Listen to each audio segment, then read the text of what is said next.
I guess सबने खोल दिया है, ओपन कर लिया ना, यू, बाकी यू, काम कर रहा हूँ। हाँ यूनिट वन का क्विज क्विज वाला जो था वही ओपन करना है ना?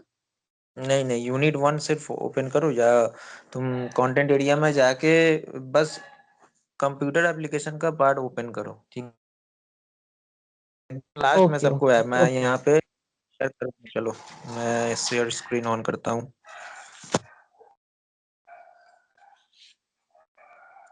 स्क्रीन दिख रहा है ना सबको?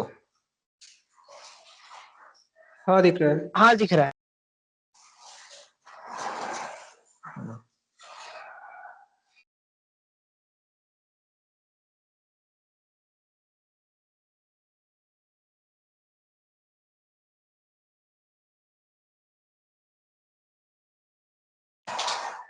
सबको मेरा स्क्रीन दिख रहा है ना? एक बार बस कंफर्म कर लो सब कोई। हाँ हाँ दिख हाँ भाई दिख दिख रहा है। दिख रहा ओके चलो, computer application content area. Content area में देखो भाई, यूनिट 1 के ऊपर है लाइव क्लास रिकॉर्डिंग, उसके ऊपर है इंटरनल असाइनमेंट्स। आप लोग यहाँ पे मॉडल क्वेश्चन पेपर पहले ऑन कर लो, ठीक है। मॉडल क्वेश्चन पेपर में हम लोग को एग्जाम का जो क्वेश्चन है, क्वेश्चन का पैटर्न यहाँ पे दिखेगा। पहले इसका ब्रीफ, हम लोग पहले भी पिछले क्लास में भी बहुत कोई थे, तो वहाँ पे एक तो आइडिया सबको दे दिए थे, बहुत किसी को पहले से पता है। फिर मैं इसको एक बार रिवाइंड कर लेता हूँ, ठीक है। ये इस सब्जेक्ट का ना मैं ये आखिरी बार रिवाइंड कर रहा हूँ, क्योंकि बार बार बोलने से क्या होगा, टाइम मतलब नष्ट हो जाएगा और कुछ नहीं। तो मैं आप लोगों को ना पहले क्या करेंगे, आज हम लोग ये मॉडल क्वेश्चन पेपर में हम लोग आइडिया कर लेंगे कैसे एग्जाम का क्वेश्चन स्ट्रक्चर आएगा, कैसे हम लोग अटेंड करके at least minimum marks subject minimum pass marks ला पाए, अच्छा मार्क्स ला पाए, ठीक है। और उसके बाद हम लोग यूनिट 1 में डायरेक्ट एंट्री मारेंगे, ठीक है। हम देखो यहाँ पे हर एक सब्जेक्ट का, ठीक है, यहाँ पे आपको मॉडल क्वेश्चन पेपर दिखेगा। कोई भी कंटेंट में आप जाइए, मतलब कोई भी आप सब्जेक्ट यहाँ पे चूज करिए, तो कंटेंट एरिया में आपका पहला ये मॉडल क्वेश्चन पेपर ही दिखेगा। ये हर एक सब्जेक्ट का है, ठीक है। ये सिर्फ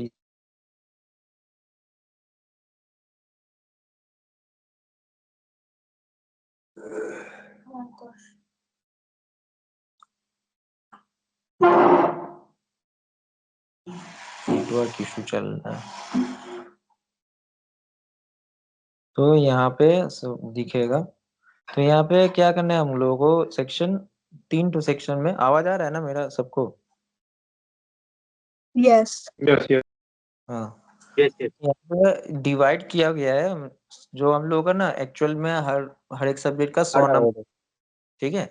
100 में से हम लोग को 40% लाना है, ठीक है। 100 मार्क्स का हम लोगों का हर एक सब्जेक्ट का होगा, जिसमें से 40% लाना है। 40% मतलब ऐसा नहीं कि मैंने असाइनमेंट किया ही नहीं और मैंने जो बाकी का 30 मार्क्स का हम लोगों का ये है असाइनमेंट है, बाकी 70 नंबर हम लोगों का ये एग्जाम होगा, जो फरवरी का एंड में या मार्च का फर्स्ट वीक में होगा, ठीक है।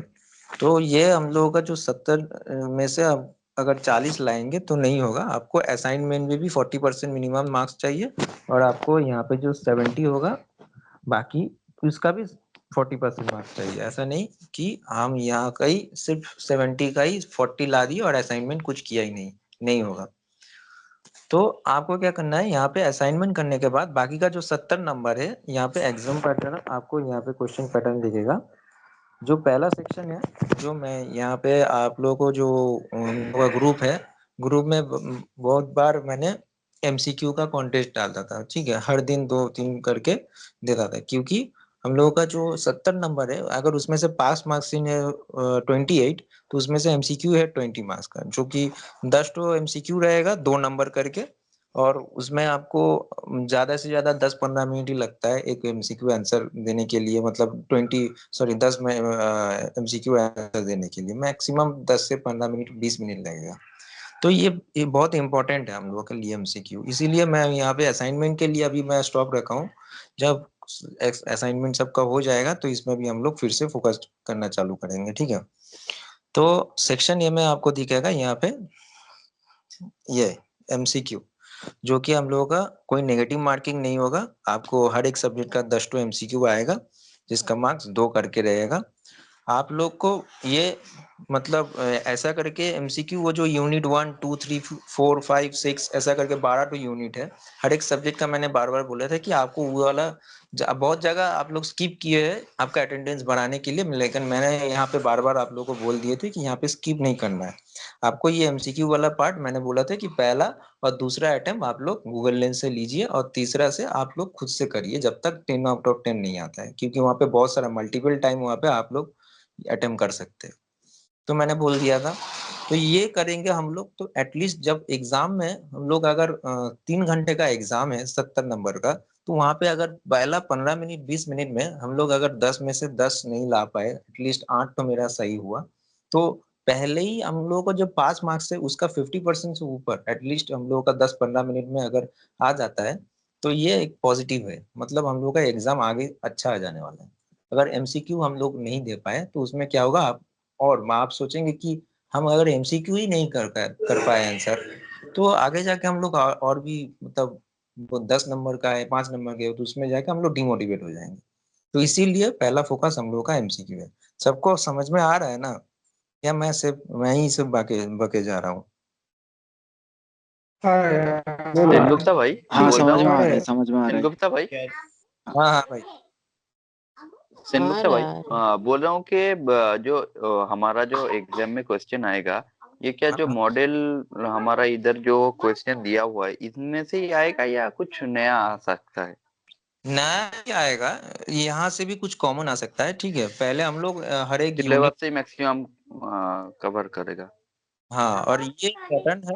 हाँ, ऐसा ही होगा, एग्जाम में आएगा। एमसीक्यू यहाँ पे जैसे दिया हुआ है, ये पहला मैं अभी आगे ही आ रहा था, ये जैसे एमसीक्यू, उसके बाद ये सेक्शन बी, सेक्शन सी, ऐसा ही करके आएगा। वही मैं थोड़ा सा फास्ट फॉरवर्ड में बता रहा हूँ। ठीक है, एमसीक्यू वाला पार्ट सबको समझ में आ गया कितना हम लोगों के लिए महत्वपूर्ण है। उसके बाद है हम लोग का सेक्शन बी, शॉर्ट आंसर, जो कि 200 से 250 वर्ड के अंदर होना चाहिए। आपको यहाँ पे ऑप्शन दिया जाएगा 5 तो आपको मतलब अटेम्प्ट करना है, जो कि सॉरी 4 तो अटेम्प्ट करना है 6 में से, जो कि आपको 5 नंबर का रहेगा, मतलब 20 मार्क्स। आपका 20 मार्क्स वहाँ गया और 30 मार्क्स वहाँ असाइनमेंट में गया, एमसीक्यू में गया, असाइनमेंट में गया। ठीक है, बाकी रहा अभी भी 50 मार्क्स। 50 में से सेक्शन बी में है 20 मार्क्स, जो कि 5 नंबर का चार्ट हो, जो कि हम लोग को 6 ऑप्शन दिया जाएगा। देखो एमसीक्यू, जैसे कि इसका हम लोग 7, ये एमसीक्यू में भी हम लोग पिछले दिन 7वां या 8 नंबर तक हम लोग ये कवर किए थे।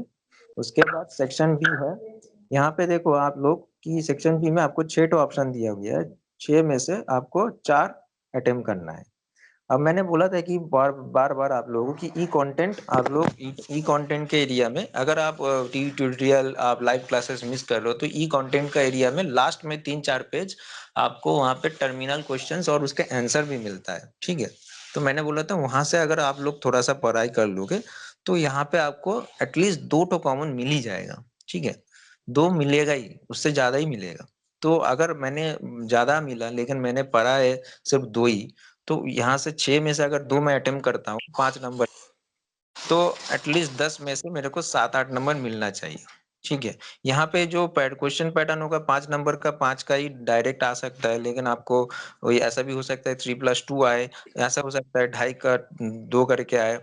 वो ये है मतलब डिवाइड किया गया है 2.5 मार्क्स करके। आपका ऐसा हो सकता है कि 1.25 का 4, तो ये हो सकता है। ठीक है, तो आपको क्या करना है, एटलीस्ट मैंने अगर 2 ठो मैंने अटेम्प्ट कर लिया तो 6-7 नंबर वहाँ पे आ गया। मैंने अगर 8 तो एमसीक्यू का मेरा जवाब सही होता है, तो मेरा 16 नंबर, और यहाँ पे मैंने 2 ठो अटेम्प्ट किया। अब जो पढ़ाकू है वो 4 ठो ही अटेम्प्ट कर लेगा, वो अलग बात है।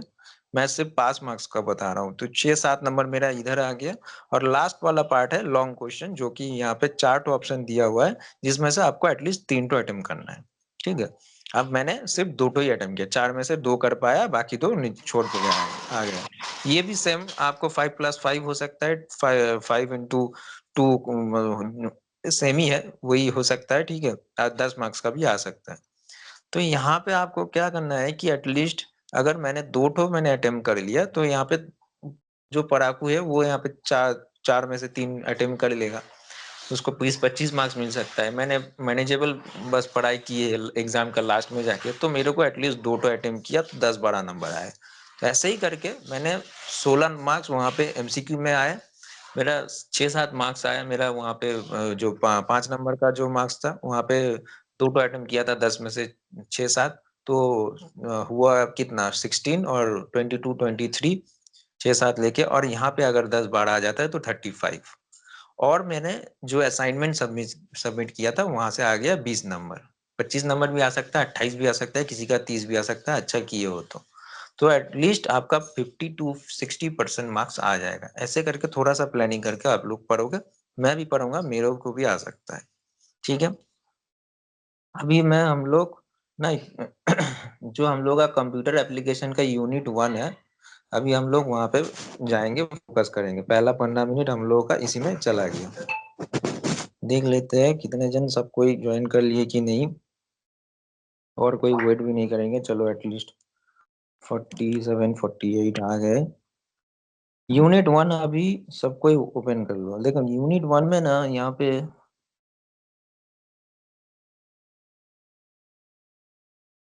कंटेंट एरिया फंडामेंटल कंप्यूटर्स कितना पेज है एक बार देख लेते हैं। 32 पेज।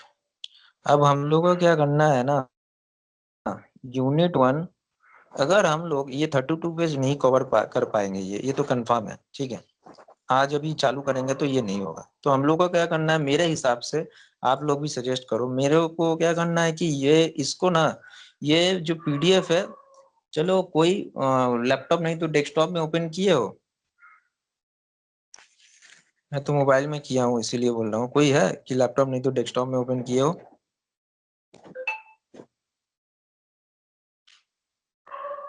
कोई है? आज सब मैंने भी मोबाइल यूज किया है।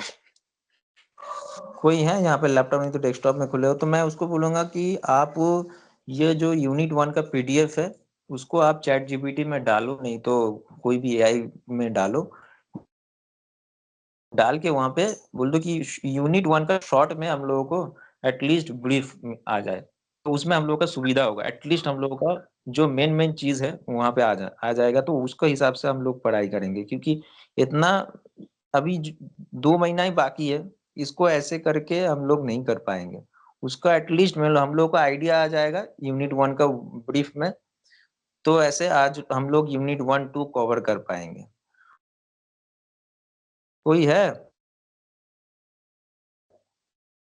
नहीं तो मैं ही कर लेता हूँ। यहाँ पे मार्च पीडीएफ था हम लोग का, मार्च पीडीएफ यहाँ पे भी डाले थे ना।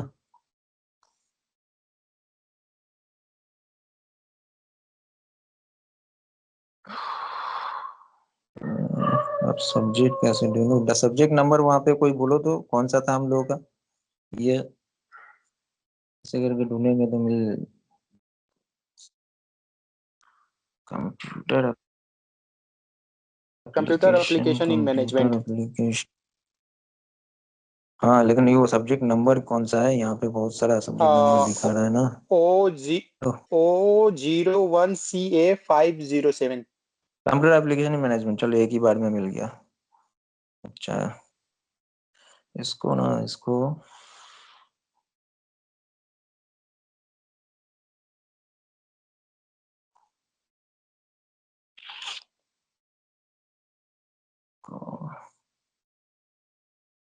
क्यों हुआ सिस्टम में? नहीं है क्या लैपटॉप नहीं तो डेस्कटॉप में? कोई नहीं है? 50 नहीं, आज लैपटॉप लेके बैठा ही नहीं, मैं छोड़ दिया ऑफिस में ही। हेलो। ठीक है, थोड़ा सा लगेगा। अरे बबली ऑन है क्या? बबली तो लैपटॉप नहीं तो डेस्कटॉप लेके बैठता है। हेलो। हाँ बोलो। हाय पॉली इधर।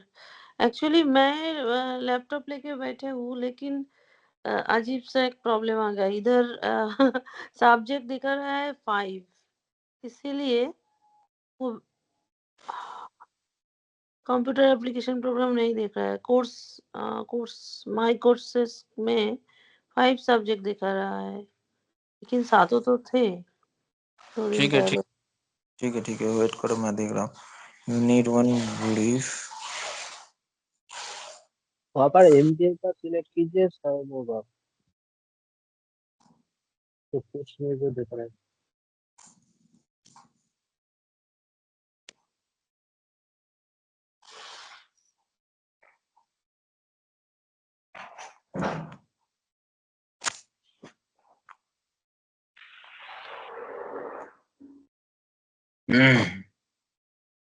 Just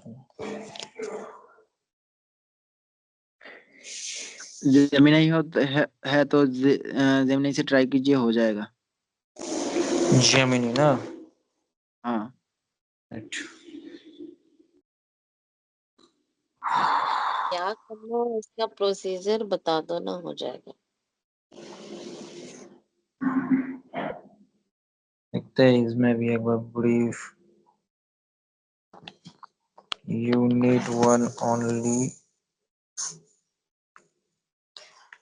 1,000 words.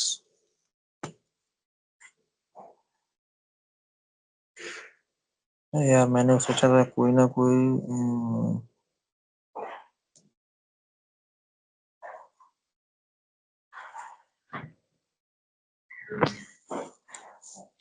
ऐसे टाइप करो ना, summary according to the PDF.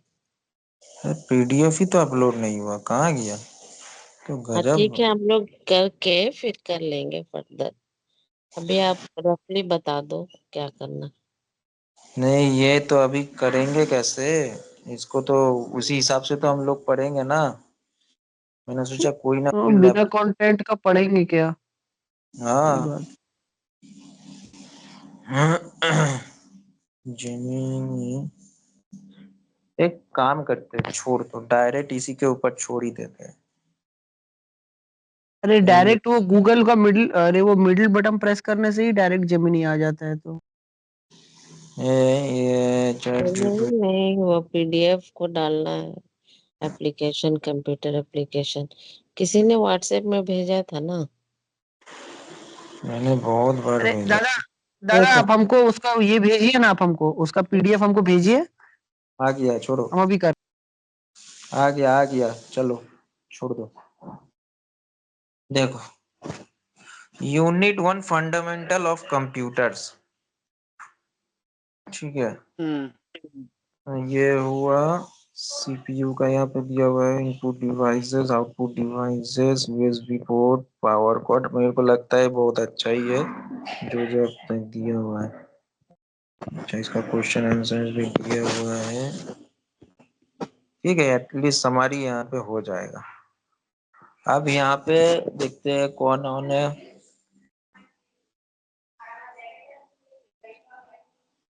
कौन है, एक बार देख लेते हैं सब कोई सो रहा है कि नहीं।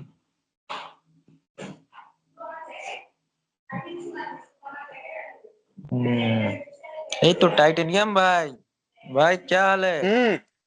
बढ़िया है। और चलो चालू कर दो तुम भाई, आज तुम ही चालू करो। ये यूनिट 1 का ना, ये तुम वहां पे तुम्हारा भी है ना वहां पे, रुको। यूनिट 1 और इसके साथ और एक ये चाहिए, ये दो तो एआई चाहिए। थोड़ा सा दिमाग लगाना है, ठीक है। अभी किसी को समझ में नहीं आएगा मैं क्या करना चाहता हूँ। Brief it in Hindi, in English words, तो बहुत किसी को आसानी होगा। चलो, एरिनियम भाई तुमको सब ये पढ़ना तो आता है ना, हिंदी? ये इंग्लिश वर्ड में मैंने थोड़ा कर दी, तो चलो चालू। क्योंकि इंग्लिश में भी ऐसा नहीं कि इंग्लिश में भी एक लोग एक बार पढ़ेंगे, चलो एक बार इंग्लिश में पढ़ लेते हैं, उसके बाद चलो इंग्लिश में मैं अच्छा, पढ़ लेता हूँ, ठीक है। उसके बाद तुम हिंदी में यहाँ पे जो है वो उसको बोलना, ठीक है। मैं एम, इंग्लिश पढ़ लेता हूँ, हिंदी हिंदी आप लोग पढ़ लो। अच्छा ठीक है, चलो जो सुविधा है।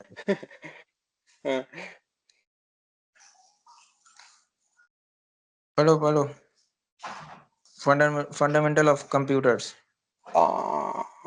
Unit 1, fundamental of the computer, provides the fundamental knowledge on the computer hardware component and peripherals essential for the understanding computer application in the management.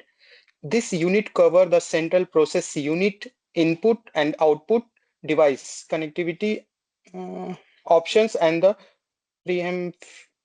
peripheral connection brief in the Hindi and Hindi English words. अच्छा ठीक है छोड़ो। Next, ये तो उसका वो था ना बस। देखो हम लोग क्या करेंगे, यूनिट 1 का जो हम लोग अभी, देखो मैं अभी उसको हिंदी में समझा रहा हूँ, आप लोग जो जो थोड़ा सा ज्यादा नॉलेज है वहां पे यहाँ पे थोड़ा सा ब्रीफ करना, ठीक है? हो सकता है मैं भी गलत हूँ। फंडामेंटल कंप्यूटर्स का मेन ऑब्जेक्टिव स्टूडेंट्स को कंप्यूटर बेसिक समझाना है, ठीक है? हम लोग का यूनिट 1 ये शायद ये हम लोग क्लास 11 में पढ़े हैं, ठीक है? तो ये क्या है कि मेन ऑब्जेक्टिव स्टूडेंट्स को कंप्यूटर बेसिक समझाना, जो मैनेजमेंट और बिजनेस एप्लीकेशंस के लिए बहुत जरूरी होते हैं। इस यूनिट में कंप्यूटर के हार्डवेयर कंपोनेंट्स एंड और पेरिफेरल्स का बेसिक नॉलेज दिया जाता है, ताकि स्टूडेंट्स कंप्यूटर सिस्टम्स को इजीली समझ और यूज कर सके। इस यूनिट का इतना तक सबको समझ में आया कि किसी किसी को कुछ प्रॉब्लम हुआ? ये एकदम क्लियर। अगर ये हम लोग नेटवर्क इशू हो रहा है, किसी का नेटवर्क अभी इशू नहीं हो रहा है अब तक बाबू, किसी को हो रहा है तो बोलो, नहीं तो अपना वाईफाई या नेटवर्क कनेक्शन चेक करो, ठीक है?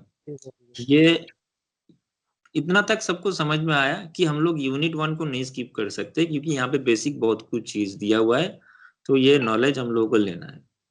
इतना तक सबको समझ में आया कि नहीं? फर्स्ट आप लोग यहाँ पे अगर कोई बात नहीं कर, हैंड रेज कर दो।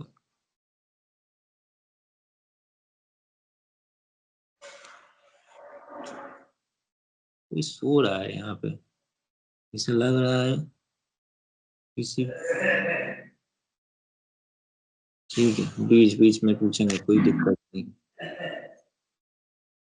अच्छा, ये इसके बाद हम लोग फिर से आएंगे, ये यहाँ पे सीपीयू में हम लोग फोकस करेंगे।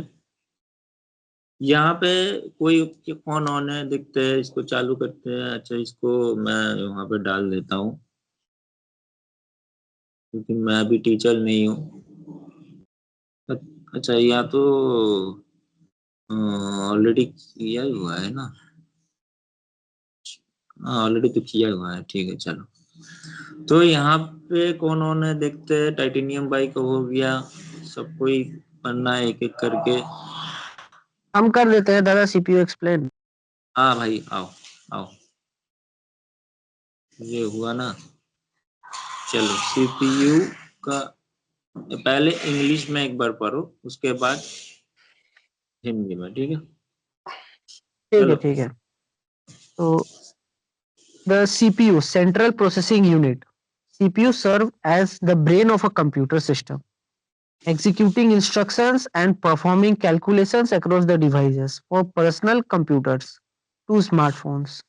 It handles tasks ranging for basic arithmetic to complex data manipulations through its key components. Control unit, arithmetical logic unit.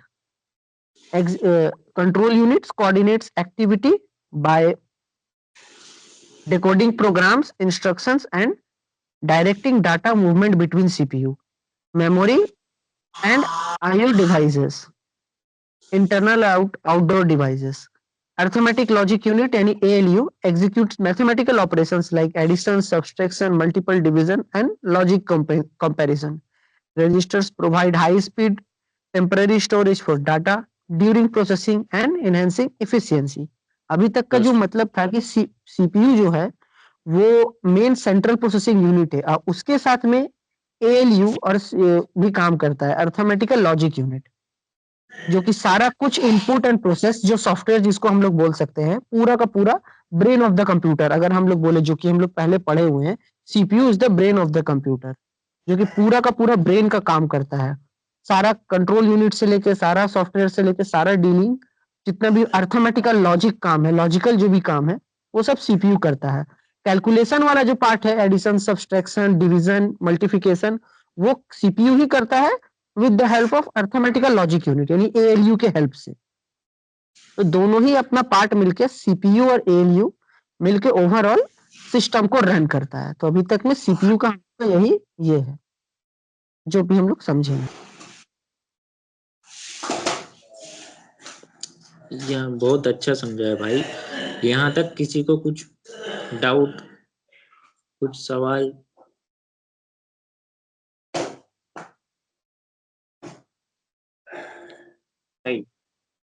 IO का पूरा आईओ का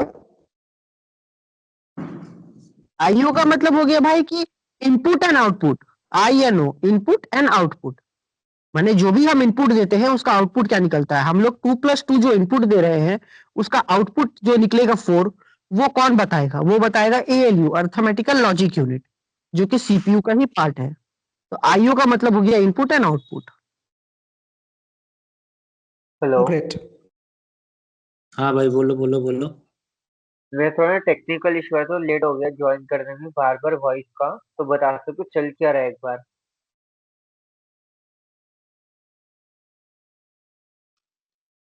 क्या अभी ज्वाइन किए हो? हाँ, 2-3 बार मैंने ज्वाइन किया, फिर वापस किया, फिर ज्वाइन किया, थोड़ा वॉइस का ग्लिच आ रहा था, आवाज नहीं आ रहा था। यूनिट 1 का हम लोग, ये इसमें है यूनिट 1 का, हम लोग बस एक दो लाइनिंग, मतलब एक दो पैरा ही हम लोग क्रॉस कर चुके हैं, ठीक है। कुछ ज्यादा कुछ इम्पोर्टेंट नहीं है, अभी इम्पोर्टेंट वाला पार्ट अभी चालू हो गया है, ठीक है। तो यहाँ पे जैसे आकाश भाई ने हम लोग को बोला, बहुत अच्छे ब्रीफ किए। अभी तक किसी का कुछ सवाल, कोई भी डाउट मेरे हिसाब से क्लियर होना चाहिए। क्लियर है? कोई भी 50 में से कोई किसी को कोई डाउट अभी तक नहीं है? चलो हम लोग आगे बढ़ते हैं।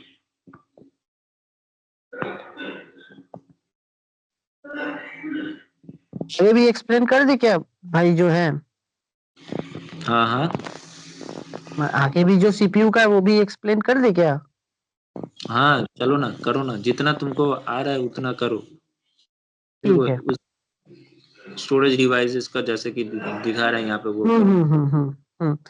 तो ये स्टोरी, अच्छा अच्छा उसको इंग्लिश में कर दीजिए दादा, जो कि इंग्लिश वाला पार्ट था ना उसी पे कर दीजिए, हम वहीं से एक्सप्लेन कर देते हैं, कोई प्रॉब्लम नहीं है हमको। ठीक है ना?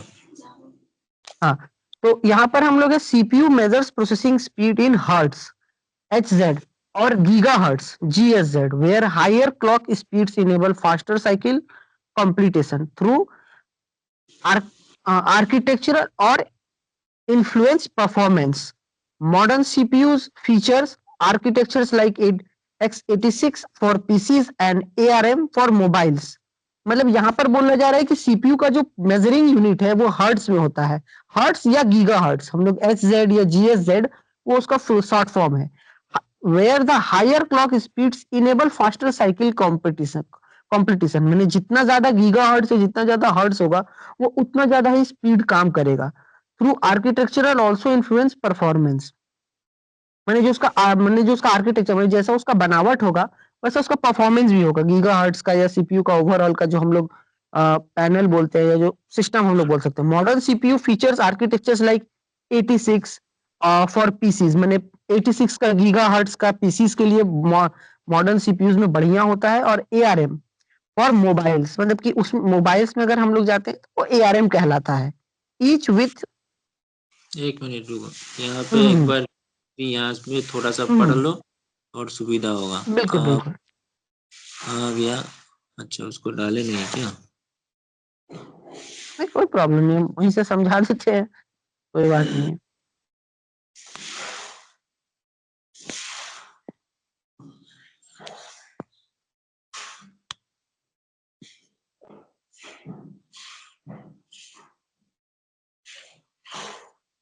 ये ये जैसे कि आप लोग बोल रहे थे अभी कि modern CPU different architecture use होता है, जैसे 86 आर्किटेक्चर जो मेनली पीसी और लैपटॉप में यूज होता है, और एआरएम आर्किटेक्चर जो मोबाइल फोन्स और टैबलेट्स में कॉमन है।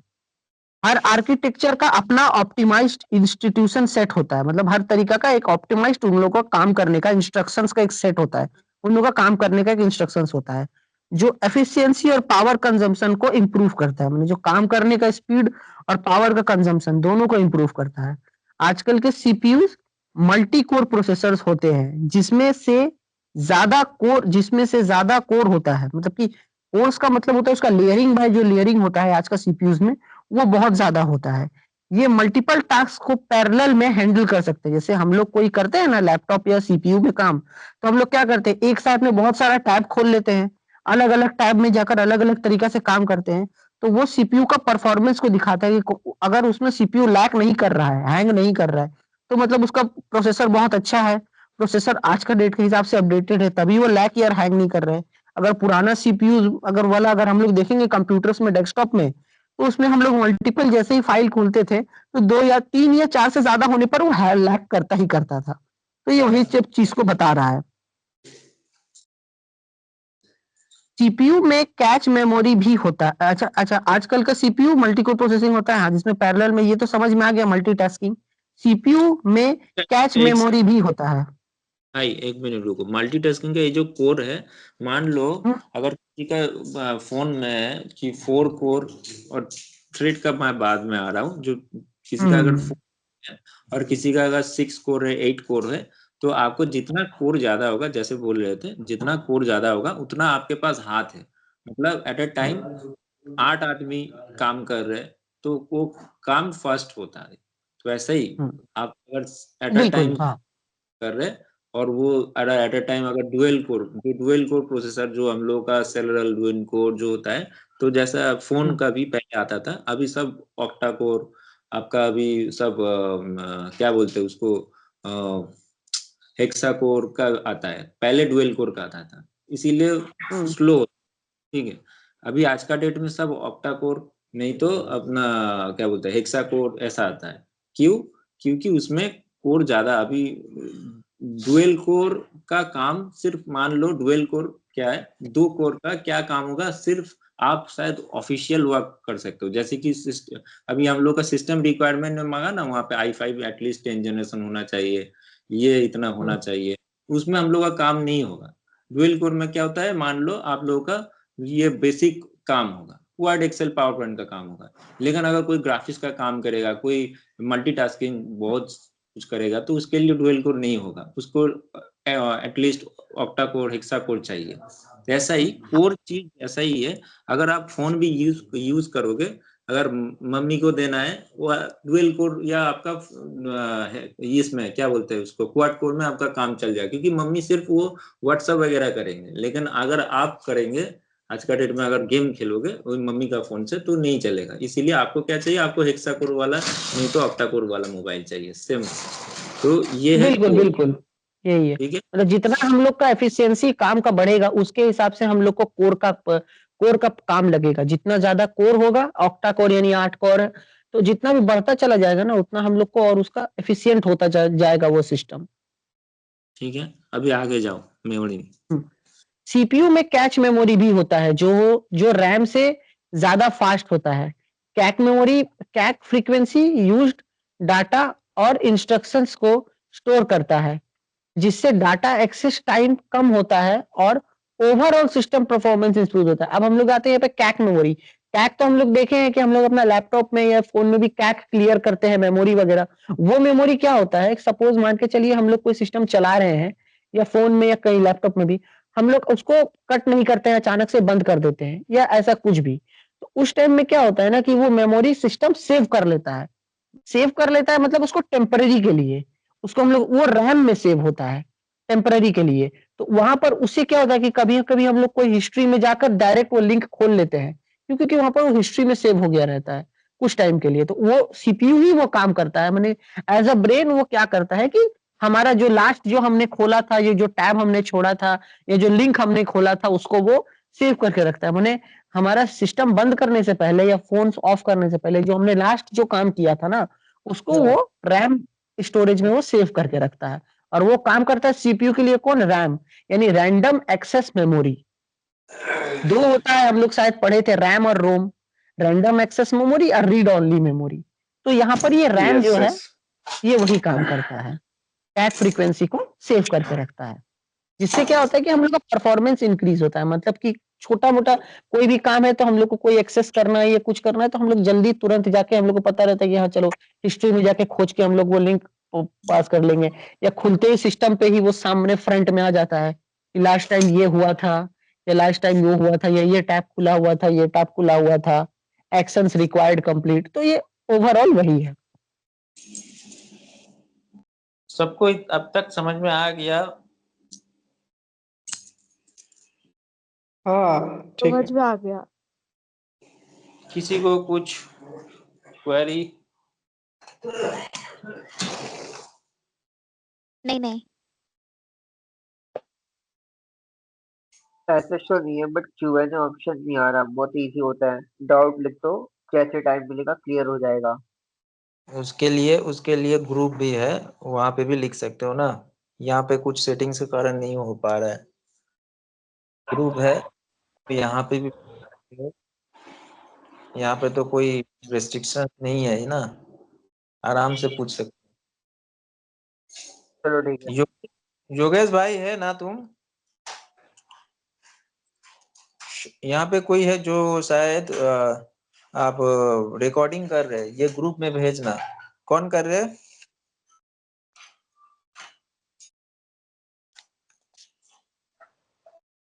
कोई है ना रिकॉर्डिंग कर रहे हैं, नाम दिख रहा है यहाँ पे। Who will recording? ठीक है, चलो आगे बढ़ते हैं। भाई आगे बढ़ो। अभी नहीं, स्क्रीन नहीं आ रहा है भाई, दिखाई नहीं दे रहा है अभिनव भाई। एक मिनट रुको, मेरा यहाँ पे डेटा खत्म होने वाला है, एक मिनट। ओहो,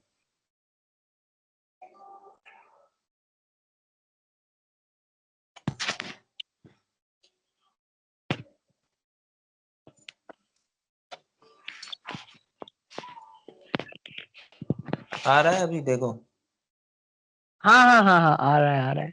तो अभी मैं इनपुट डिवाइसेस का लेकर ये कर देता हूँ। तो आप उसको पहले ये पूरा ये कर लीजिए। हाँ,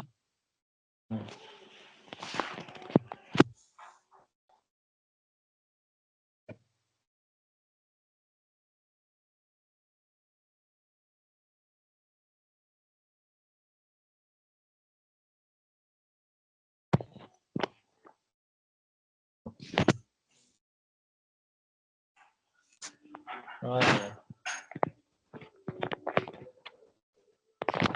लो।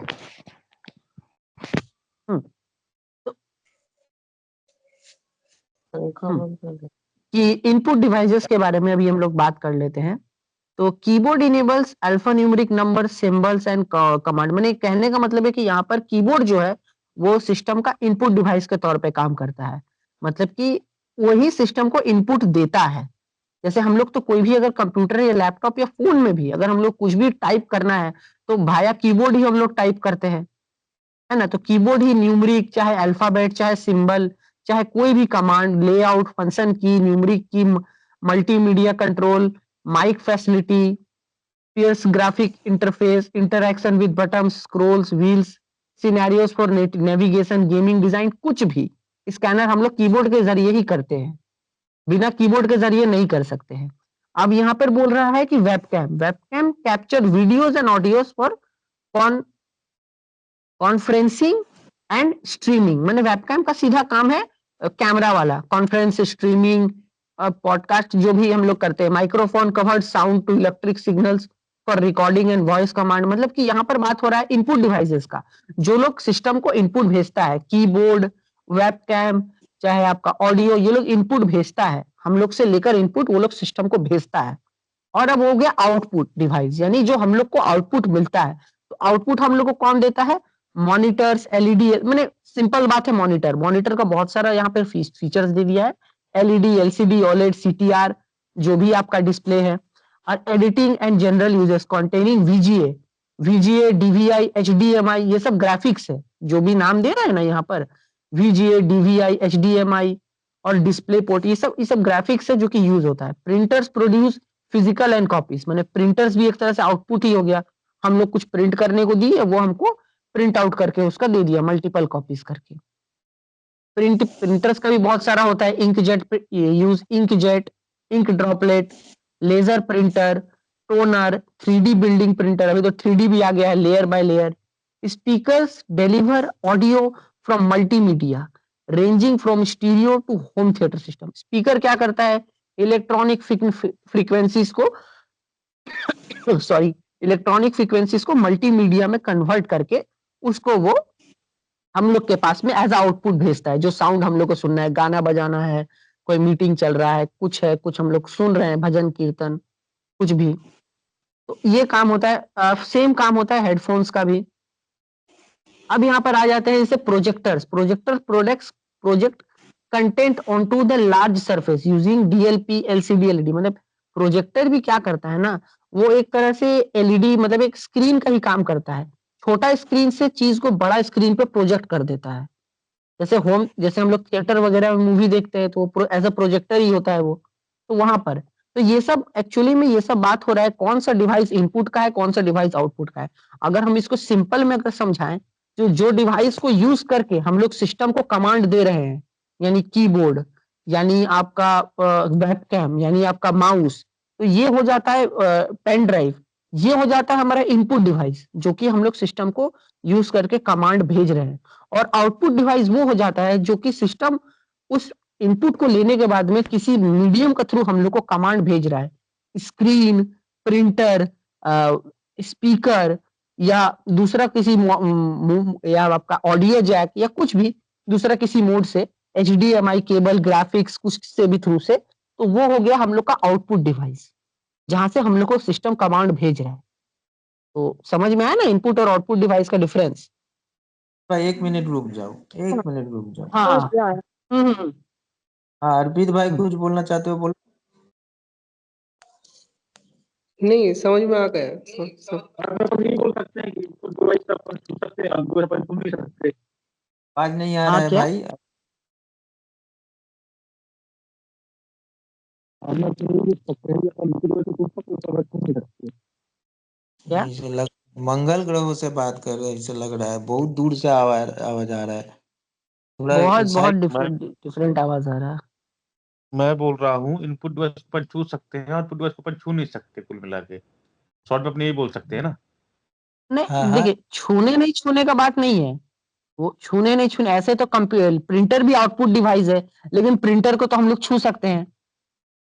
ग्राफिक्स छूने नहीं छूने का बात नहीं है, सिंपल समझिए, बात ये है कि इनपुट डिवाइस वो है ना जिसके थ्रू से हम लोग सिस्टम को डाटा, जिसके थ्रू से हम लोग सिस्टम को क्या करना है वो बताते हैं। सपोज मान के चलिए आपको लैपटॉप या कंप्यूटर या लैपटॉप या फोन में आपको मल्टीप्लाई करना है, तो आप किस मोड से करिएगा?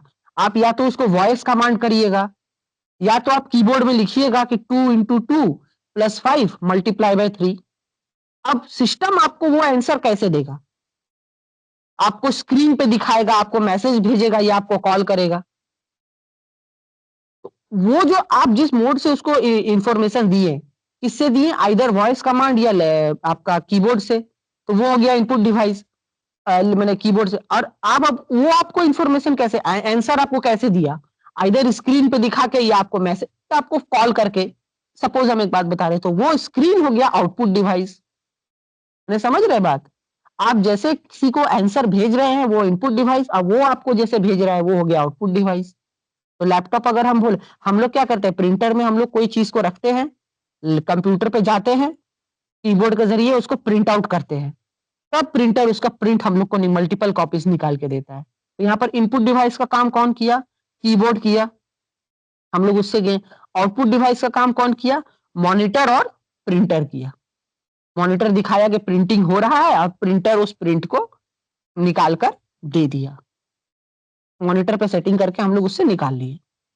तो ये हो गया डिफरेंस। छूने नहीं छूने का इसमें कोई टेंजिबल और इनटेंजिबल वाला इसमें कोई बात नहीं है। सिंपल भाषा, तुम अगर कुछ मतलब हरकतें कर रहे हो, तुम्हारा मम्मी आए, तुम्हारा मम्मी अपने हाथ से चाटा लगाए किनसे, हाथ से, हाथ है इनपुट, और आपने जो रिएक्शन दिया, चिल्लाया, ये है आपका आउटपुट। रोया चिल्लाया वो हो गया आउटपुट। ठीक लाइव एग्जाम के लिए एक ताली हो जाए, लाइव एग्जाम के लिए एक ताली हो जाए। बहुत बड़ा एग्जाम्पल है। तो यहाँ पे जैसे कि, और कौन है यहाँ पे, कोई यहाँ पे ऑफलाइन दिखा रहा है, सुन रहे कि नहीं सुन रहे, यही समझ में नहीं आ रहा है मेरे को। एक बार सिर्फ हाथ मतलब हैंड रेस करो तो सब कोई। आधा रजाई में सो रहा है मस्त। हैंड रेस कर दिया, बाप रे बाप। ना जगह अच्छी। चलो चलो आगे बढ़ते हैं। ठीक है, कहाँ तक हम लोग कंप्लीट कर लिए है? इनपुट आउटपुट, हाँ ये वाला कंप्लीट कर लिए थे, USB port and pen drive. हाँ अब ये यहाँ पे चलो एक बार कॉपी कर लेते हैं। कर दीजिए।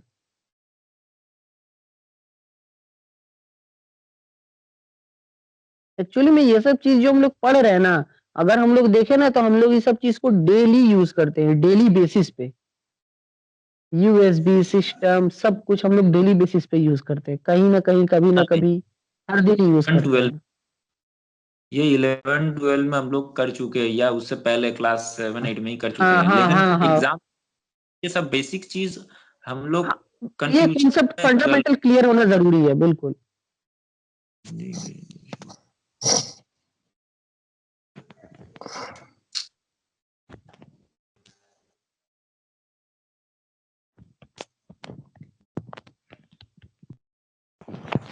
चलो चालू कर दो। ठीक है, चालू कर दो।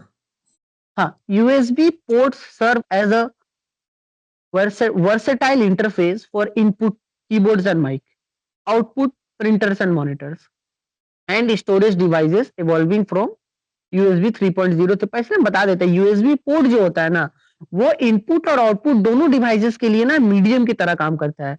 USB का फुल फॉर्म होता है यूनिवर्सल सीरियल बस, USB। तो USB इनपुट आउटपुट दोनों के लिए ही काम करता है। पहला बात क्या है कि वो वर्सेटाइल इंटरफेस है, इसको यहाँ पर देखिए बोला गया वर्सेटाइल इंटरफेस होता है, जो इनपुट आउटपुट जैसे कीबोर्ड और माउस वो दोनों के लिए काम करता है, क्योंकि यूएसबी के थ्रू ही कीबोर्ड भी कनेक्टेड है, माउस भी कनेक्टेड है जो कि इनपुट डिवाइस है, और उसके थ्रू प्रिंटर भी कनेक्टेड है, और अदर्स जैसे आपका ऑडियो या वेबकैम वो भी कनेक्टेड है जो कि आउटपुट डिवाइस है। तो इनपुट आउटपुट दोनों ही यूएसबी की तरह कनेक्टेड है। टाइम के साथ यूएसबी टेक्नोलॉजी इवॉल्व हुआ है, जैसे यूएसबी 3.0 3.1, अभी हम लोग जो ये बोलते हैं ना 3.0 3.1, यूएसबी के जो बगल में नंबर लिखा रहता है, एक्चुअल में ये यूएसबी का ना डाटा ट्रांसफर का स्पीड दिखाता है, 3 Mbps है या 3 Gbps है या 3.1 ये है, और high speed data transfer support करता है। आजकल तो सी टाइप का यूएसबी भी पॉपुलर है, जो कि रिवर्सेबल डिजाइन है। रिवर्सेबल डिजाइन का मतलब हो गया कि वो आपका जैसे होता है ना कि हम चार्ज लेते भी हैं चार्ज देते भी हैं, वही वाला बात है कि हम एक ही यूएसबी, दोनों तरफ का यूएसबी टाइप सी है ना, तो वो आपका चार्जिंग भी करता है, वो आपका डाटा भी ट्रांसफर करता है। मैंने मोबाइल भी रिचार्ज कर दिया, डाटा भी ट्रांसफर कर दिया, तो उसके साथ में ही है, देखिए दिया हुआ है कि साथ में फास्ट डाटा ट्रांसफर और पावर डिलीवरी दोनों प्रोवाइड करता है। तो ये वही बात है। और पेन ड्राइव हो गया, मैंने USB flash drive, pen drive मैंने यूएसबी का एक छोटा सा वर्जन, यूएसबी फ्लैश ड्राइव एक पोर्टेबल स्टोरेज डिवाइस की तरह काम करता है, जो कि जीबी में आता है, जीबी और टीबी में आता है, जो डाटा स्टोरेज करता है। ये सीडीज और डीवीडी का रिप्लेसमेंट बन चुका है। मैंने पहले के टाइम में हम लोग क्या करते थे, कोई मूवी गाना हम लोग या तो सीडी में या तो डीवीडी में पहले या नहीं दुकान से हम लोग लेते थे सीडी वगैरह, गाना वाना सुनने के लिए, देखने के लिए रेंट पे या खरीद लेते थे, या हम लोग रिकॉर्ड उसमें रखते थे रिस्टोर करके, और गेम्स भी पहले सीडी में आता था। और अभी जब यूएसबी आ गया तो सब कुछ यूएसबी ड्राइव में हो गया। तो ये पेन ड्राइव भी वही है, डाटा बैकअप करने का एक तरीका है, एक हम लोग के पास पोर्टेबल स्टोरेज डिवाइस की तरह काम करता है, कहीं भी कभी भी हम लोग उसको लेके यूज कर सकते हैं और लगा के अपना काम कर सकते हैं। और जैसे कि ये पेन ड्राइव का use data backup, file transfer और ब्लूटूथ मीडिया बनाने के लिए कॉमनली किया जाता है। सॉरी, ब्लूटूथ बोल रहे हैं, बूटेबल मीडिया। बूटेबल मीडिया माने बूटेबल मीडिया का मतलब होता है कि जिस मीडिया को हम लोग कभी भी कहीं पर भी रिबूट कर सकते हैं या रीसेट कर सकते हैं। तो ये बूटेबल मीडिया बनाने के लिए कॉमनली किया जाता है। मतलब सिंपल सा बात है कि यूएसबी और पेन ड्राइव दोनों का यूज, यूएसबी का यूज होता है एक रिवर्स इंटरफेस की तरह, जो कि दोनों को इनपुट आउटपुट को कनेक्ट करता है सेम कंपोनेंट से, मॉनिटर से या एक दूसरा से। और पेन ड्राइव का यूज होता है एज अ डाटा स्टोरेज। तो कोई प्रॉब्लम, अगर कोई कंफ्यूजन है तो पूछ लीजिए। एक सवाल का आंसर, कोई किसी के हाँ मन में बिल्कुल। कुछ सवाल है? देखो, पहले डीवीडी आता था, पहले सीडी डीवीडी आता था, तो अभी उसके रिप्लेस में क्यों ये आ गया, क्यों यूएसबी आ गया? जब से यूएसबी आया मार्केट में, तब से जो हम लोग का जो थीन है ना, जो लैपटॉप का जो मतलब जितना थीन हुआ, उसके बाद वो डीवीडी वाला पोर्ट जब गायब हो गया, तो लैपटॉप थीन हो गया। उसमें ज्यादा से ज्यादा टेक्नोलॉजी यूज किया गया, उसमें ज्यादा ऐसा टेक्नोलॉजी यूज किया कि लैपटॉप पतला हो, सब कोई कैरी कर सकते हैं। डीवीडी वाला पोर्ट जब था, तो उसमें क्या होता था, लैपटॉप थोड़ा सा बल्की होता था, और थोड़ा जो अभी के डेट में जो पतला है ठीक होता वैसा था। नहीं, वो थोड़ा सा मोटा टाइप का होता था। तो इसीलिए हाँ। जो पहले के जमाने में जब सीडी आता था 600-700 MB का आता था, और डीवीडी आता था 4.7 GB तक, तो उसमें क्या होता था, ज्यादा से ज्यादा स्टोरेज नहीं हो पाता था। इसी के लिए ये यूएसबी आया। अब यूएसबी जब से आ गया मार्केट में, तब बहुत दाम ज्यादा था। आज का डेट में जो पहले 2 GB का दाम था, अभी आज का डेट में 32 GB 64 GB मिल जाएगा। क्यों? क्योंकि इसका ही ज्यादा अभी मार्केट में ही है। तो सबको समझ में आ गया, और आगे भी इसका ऐसा नहीं कि यही रहेगा मार्केट में, फिर से कुछ ना कुछ नया टेक्नोलॉजी आएगा, फिर जाएगा। सीडी से पहले क्या था, फ्लॉपी डिस्क था, तब किसी किसी को शायद पता है। तब रैम जीबी भी नहीं था, 512 रैम होता था। तो वो तो सबका मतलब इसके हिसाब से हम लोगों को ये टेक्नोलॉजी जितना जाएगा आगे, उसका मतलब ये रिप्लेसमेंट आता रहेगा। पेन ड्राइव सबको समझ में आ गया, यूएसबी आगे बढ़ते हैं। एटलीस्ट आज 1-2 यूनिट कवर करना है यार, और थोड़ा सा अभी थोड़ा फास्ट फॉरवर्ड करो, ठीक है? 10-15 मिनट हम ठीक है, लोग के पास। ठीक। चलो, पावर कॉर्ड्स। अच्छा, पावर कॉर्ड्स में यहाँ पे पावर कॉर्ड्स।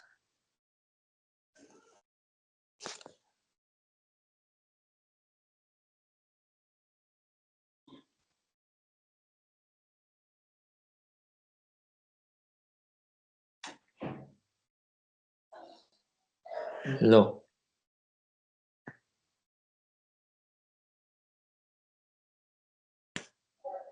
देखिए ये है पावर। देखो हम देख लेते हैं। देखो power cords and connection, simple में अगर हम बोल देते हैं, हम बता ब्रीफ भी कर देते हैं, लेकिन सिंपल में बता देते हैं।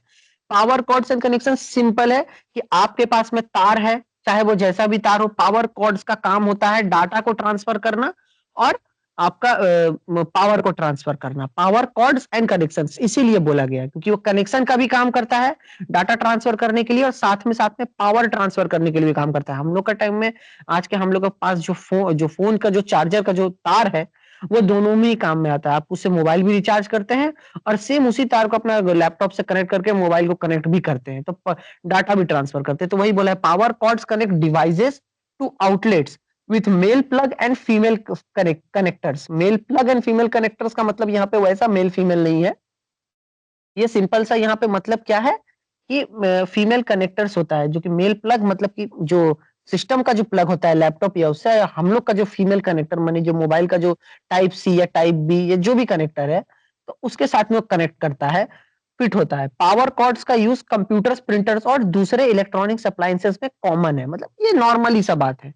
पावर कॉर्ड्स कनेक्ट करते वक्त कुछ इंपॉर्टेंट सेटअप फॉलो करने चाहिए।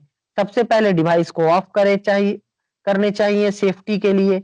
फिर कनेक्ट पावर कॉर्ड से, माने ये सिंपल सा कनेक्शन का सेटिंग बता रहा है कि कैसे कैसे करके पावर कॉर्ड को सेलेक्ट करना चाहिए। चाहे उसको हम लोग करते हैं ना कि जैसे ही मन जबरदस्ती कनेक्ट कर दिए या निकाल दिए, नहीं होता है। हम लोग उसको नॉर्मली आराम से कनेक्ट करते हैं, फिर रिफ्रेश करते हैं, फिर हम लोग जाके ओटीजी ऑन करते हैं, फिर हम लोग ओटीजी ऑफ करते हैं जब हम लोग को पावर कनेक्शन निकालना होता है। तो ये बता रहा है कि डिवाइस को प्रॉपर पोजीशन में रखते हुए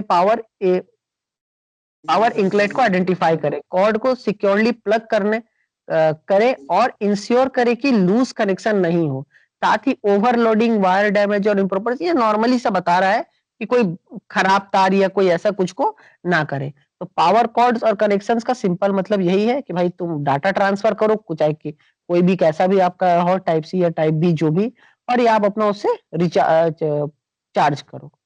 बस यही है पावर कॉर्ड्स एंड कनेक्शंस, और इसमें कुछ नहीं है।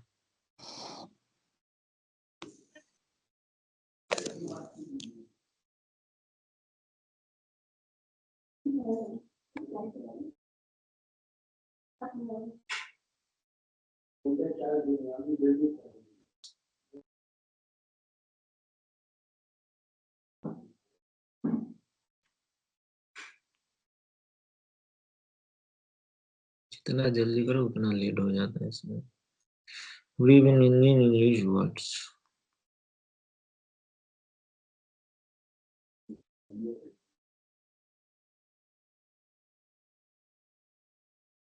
लो चालू करो। हाँ, देखो, peripheral connections to CPU, peripheral connections to CPU का मतलब होता है कीबोर्ड कनेक्टिंग वाया यूएसबी और वायरलेस और for text entry with plug and play recognition, mouse uses USB or wireless for cursor control, optical senior monitor like we have video ports for display outputs, auto configuration resolution, printers attached मैंने peripheral connection यहाँ पे मतलब बोला है कि दोनों type से connection हो सकता है, आपका चाहे वायर्ड है चाहे वायरलेस है। जैसे कीबोर्ड यहाँ पे जैसे आपका दिया हुआ है, माउस भी यूएसबी या वायरलेस कनेक्शन से काम करता है। इसमें ऑप्टिकल या लेजर सेंसर होता है जो कि कर्सर मूवमेंट को ट्रेन कर देते हैं। हम लोग माउस को देखें ना, छोटा से अंदर में बीच में नीचे में एक लाल बत्ती जलता है, तो वही उसको लेजर या ऑप्टिकल सेंसर होता है जो कि कंट्रोल करता है उसको।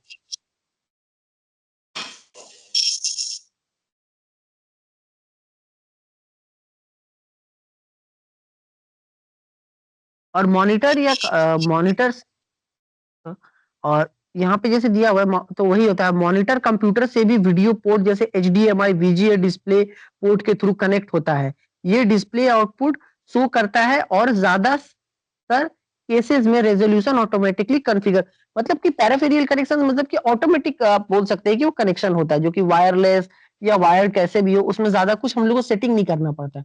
ऑलरेडी सब कुछ इंस्टॉल, सब कुछ सेट होता है, हम लोग को बस तार जोड़ना है और अपना काम करना है। प्रिंटर कंप्यूटर से यूएसबी वायरलेस या नेटवर्क कनेक्शन उसके थ्रू होता है।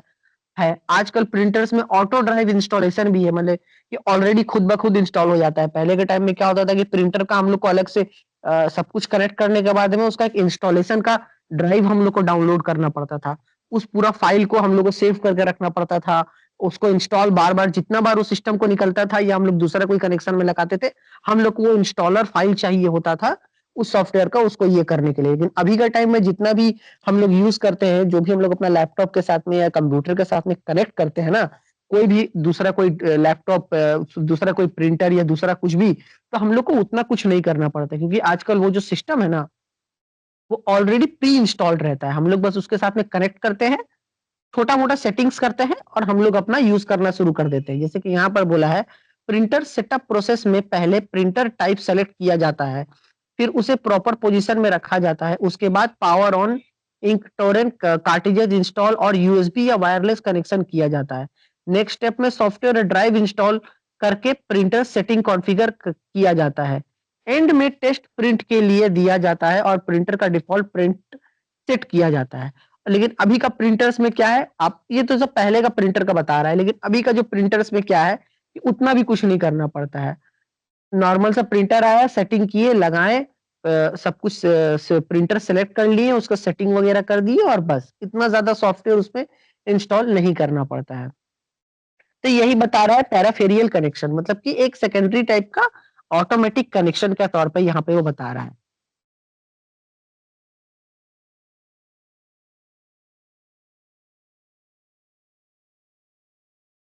हम लोग यूनिट 1 कवर कर लिए हैं।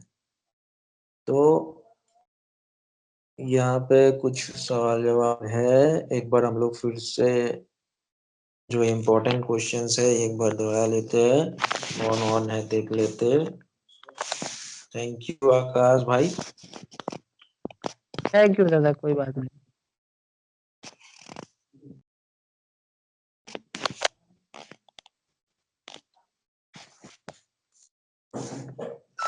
बहुत लोग का हाथ उठा हुआ है दादा, देख रहे शायद बहुत लोग का क्वेश्चंस है, तो कोई अगर क्वेश्चन है तो आप लोग अभी पूछ लीजिए। किसी का अगर क्वेश्चन है तो पूछ लो।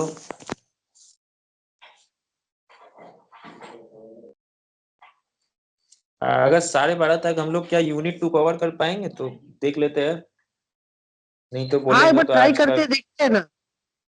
Yes, yes, नहीं continue, no issue. करते हैं ना कंटिन्यू, अभी तो एक्चुअली में अभी एक रिदम बना हुआ है, अभी कंटिन्यू करना ठीक होगा। Yes, yes, continue. Because we don't have the other time to study. So at least we are listen something. एकदम, किसी को अर्जेंट काम है तो आप निकल सकते हो, कोई दिक्कत नहीं। तो हम लोग यूनिट हाँ, 2 रात को को इतना रात को दादा सोने के अलावा और कोई अर्जेंट काम नहीं होगा। अगर चलो फैमिली नहीं वाला हो। पर्सन है तो अलग का बात है भाई, हम सिंगल हैं इसीलिए हम बोले। चलो फैमिली यहाँ पे कोई फैमिली भी है, लड़की भी है, इसीलिए बोलो और कुछ नहीं। हाँ हाँ भाई वही बोलो। बात।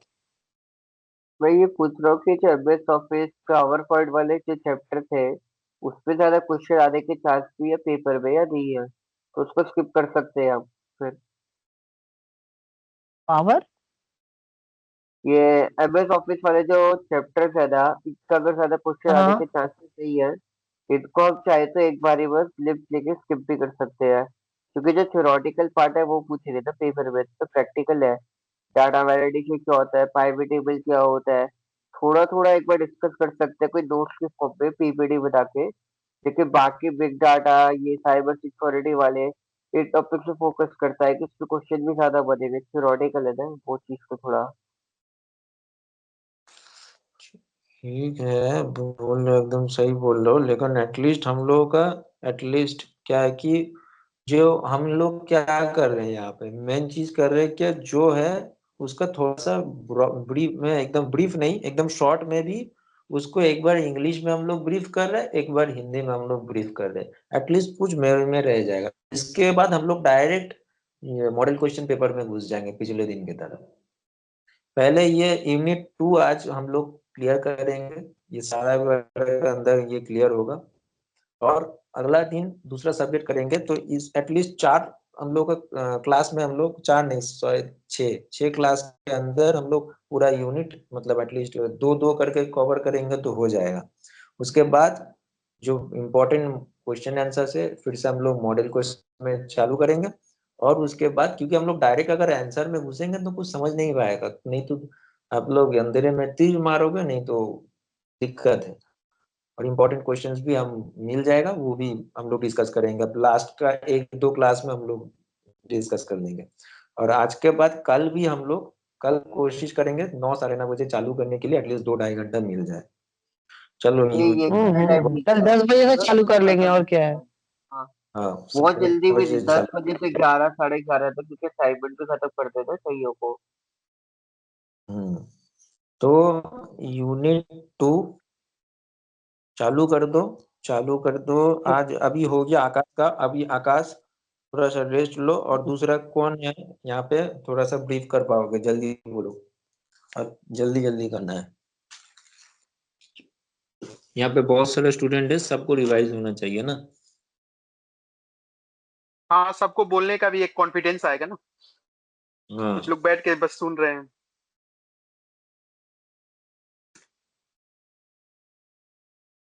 कोई है?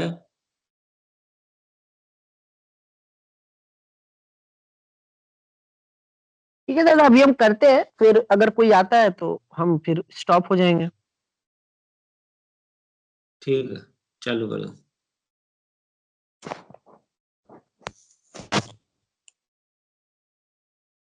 चालू तो करो, चालू करो। यूनिट, हाँ हाँ वही हम कर रहे हैं, आपका वो ये आ गया। हाँ, यूनिट 2 जैसे कि हम लोग अभी वर्ड्स में जा रहे हैं। Word processor cover Microsoft word 2019 fundamental for creating, editing, formatting and printing documents efficiently. Keeping topics including interface, navigation, document management, page setup, text manipulation and alignment. कि हम लोग 2000 वर्ड्स के, अभी हम लोग वर्ड्स प्रोसेसर की तरफ में जा रहे हैं, मैंने माइक्रोसॉफ्ट वर्ड्स का जो पूरा का पूरा ये है सेटअप है, हम लोग उसके तरफ जा रहे हैं। Interface element, the title bar displays the document name and house of the quick access tool bar which save undo. मतलब कि जो हम लोग का टाइटल बार जो आता है ना वर्ड्स में, जब हम लोग काम करते हैं तो ऊपर में home, tool, setup, format, edit, paint, bold, italic, underline, वो उसके ये सब उसके बारे में बोला हुआ है। Table organisation, fundamentals, ribbons, replacing traditional menus, all for short keys, rulers, मतलब मैंने उसमें क्या क्या सारा ऑप्शंस उसमें दिया हुआ है काम करने के लिए। सब सब हाँ भाई बोलो, किसी का कुछ सवाल था? नो नो नो, कोई सवाल नहीं था। Okay, continue. और यहाँ पर तो वही बताया हुआ है, status bar at the bottom shows page information, right click to customise when it's items like word count, help open via F1, tell me, search bar. मतलब कि यहाँ पर बोला हुआ स्टेटस बार के जो नीचे में जो कर्सर है वो वहां पर दिखाता है right click to customise when it's like word count कितना हो रहा है, कितना हम लोग वर्ड्स उसमें काम कर रहे हैं, काउंट हो रहा है। हेल्प ऑप्शन आता है फोन को क्लिक करने से, और टेल मी। और यहाँ पर आता है creating document, start via start menu और typing win in MS DOS, create new file. मतलब कि यहाँ पे न्यू फाइल का वहां पर क्रिएट का जो ऑप्शन रहता है ना, ये न्यू लिखकर होम पे, वहां पर होम का एक ऑप्शन में, तो वहां पर जाकर हम लोग न्यू फाइल माने नया एक वर्ड का फाइल हम लोग क्रिएट कर सकते हैं। और ब्रश टेम्पलेट, ये जो बियो ना .dotx ये उसका फॉर्मेट होता है, वो MS वर्ड का जो फाइल का फॉर्मेट होता है, जैसे हम लोग PDF बोलते हैं, या हम लोग JPG या PNG या GIF, तो ये वो सब एक फॉर्मेट होता है। तो जैसे कि ये भी .dotx एक फॉर्मेट है of predefined layout, save as docs. जैसे कि ये डॉक्स में सेव होता है, जैसे भी हम लोग उस फाइल को जब काम करने के बाद सेव करते हैं तो वो डॉक्स बोल के सेव होता है, DOCX बाय डिफॉल्ट। और select format like word 97 2003 doc, मतलब वर्ड 97 का वर्जन में, 2003 का वर्जन में वो DOC होता था, और अभी DOCX होता है या DOTX होता भाई है। मैं एक बार कुछ बोलना चाहती हूँ। मैं बोल रही हूँ कि सिर्फ पॉइंट टू पॉइंट हम लोग पढ़ते हैं, जैसे क्वेश्चन क्या है उसका आंसर। इतना पूरा समरी करते करते तो नींद आ रहा, क्योंकि ऑलरेडी प्रोफेसर लोग लेक्चर दे ही रहे, तो सिर्फ समरी करते हैं थोड़ा पॉइंट टू पॉइंट, और जो क्वेश्चन का आंसर है वो करते हैं। देखिए आपका ना यहाँ पे जो यूनिट 2 है ना, यूनिट 2 बहुत बड़ा है। हम यहाँ पे देखो, आराम से देखो, ये डाले हैं यहाँ पे summary captures unit 2 essentials under 2000 words. ये आपका एसेंशियल ही है। आपको एटलीस्ट अगर यूनिट वहां पे दिखा रहा था 35 पेज है, 35 पेज मतलब लगभग से 2 से 2,500 वर्ड है। मैं उसमें से भी आपको, और मेरा भी यहाँ पे ओपन करके ये समरी आपको जो दे रहा है, ये 2000 वर्ड्स का है। इसको चालू किया वो आकाश ने, तो ऑलरेडी यहाँ पे 500-600 वर्ड ऑलरेडी हम लोग कवर कर चुके हैं। एटलीस्ट ये हम लोग को समरी करना ही है। नहीं ये समरी करेंगे तो हम लोग क्या होगा कि एटलीस्ट जो मतलब जो सवाल आएगा उसको जवाब हम लोग सर के ऊपर से चल जाएगा। अगर देना भी है तो तुक्का में देना हो जाएगा। एटलीस्ट इतना पढ़ना है। कोई नहीं, हम इसको जल्दी जल्दी कंप्लीट करने का कोशिश करते हैं, हम जितना जल्दी हो सकता है इसको कंप्लीट करते हैं। हम जाके ज्यादा कुछ है नहीं इसमें। करो करो जल्दी करो, उसके बाद इसका इम्पोर्टेंट क्वेश्चंस में जाएंगे। जल्दी करो। ठीक ठीक ठीक ठीक।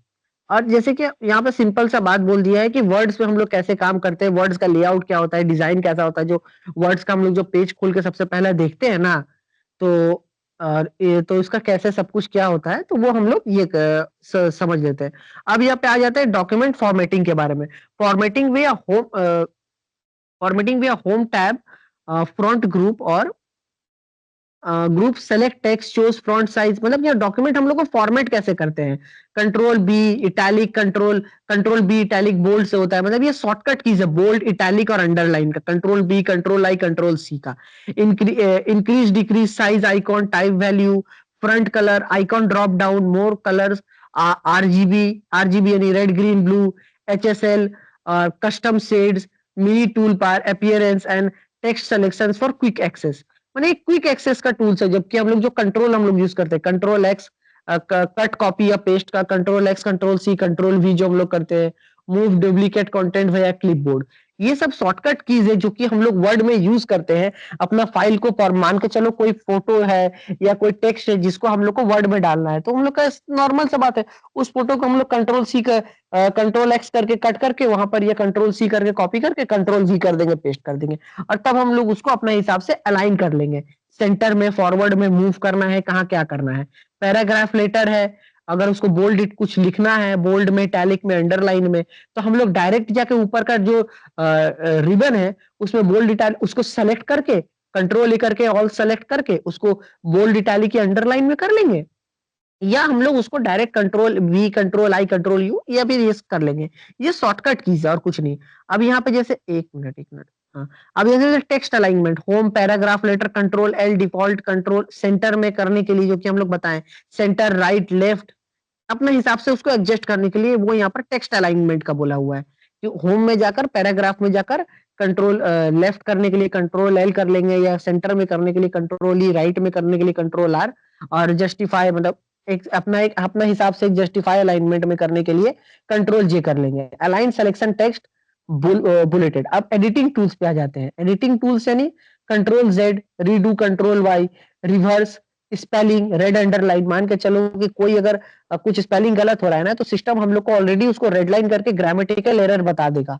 तो उस रेड लाइन अगर हम लोग क्लिक करेंगे ना, तो उसके नीचे में वो उसका जो सही ये है ऑप्शंस है उस स्पेलिंग का वो आ जाएगा। तो वहां से हम लोग सेलेक्ट करके उसको अपने हिसाब से उसका ग्रामेटिकल एरर्स को भी ठीक कर सकते हैं। तो वहां पर वो एडिटिंग टूल्स भी काम आ जाता है, जैसे red line grammar, blue clarity आ जाता है। ब्लू लाइन आने का मतलब उसमें थोड़ा सा क्लैरिटी चाहिए। तो ये सब हम लोग वहां पर वो एडिटिंग टूल्स वगैरह यूज कर सकते हैं। रीडू का मतलब क्या होता है, एक बार कोई बोलो तो। आकाश तुम नहीं बोलोगे, यहाँ पे सब कोई बोल रहा है ना, सुन रहा है ना, बोलो तो रीडू का मतलब क्या होता है।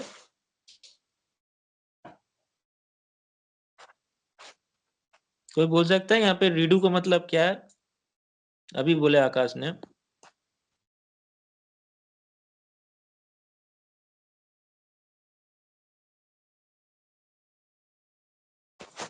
अगर जो चीज अगर अनडू कर दे उसके बाद अगर उसको करेक्ट करने के लिए हम रीडू का यूज करते हैं। और एक बार बोले, आपका आवाज नहीं कंट्रोल है। वाई। रीडू का मतलब ये है बिकॉज हम लोगों को अगर कुछ भी है वो गलत हुआ है देन अनडू कर लेते हैं जो रिकॉल करने के लिए, बट रीडू इसलिए करते हैं अगर कुछ गलत हुआ है उसको करेक्ट करने के लिए हम रीडू का यूज करते हैं। उसके लिए कंट्रोल वाई यूज करते हैं शॉर्टकट की। मतलब कि अगर आपने कुछ गलती कर दिया है तो आपने बैक करने के लिए आपने क्या करते हैं, कंट्रोल जेड मारते हैं कि अनडू। तो उसमें आपने क्या किया, ये नहीं मैंने तो सही किया था, यार मैंने तो बैक कर लिया, इसलिए आपको फिर से कंट्रोल वाई मारते हैं, ये रीडू होने के लिए। समझ में आया? चलो।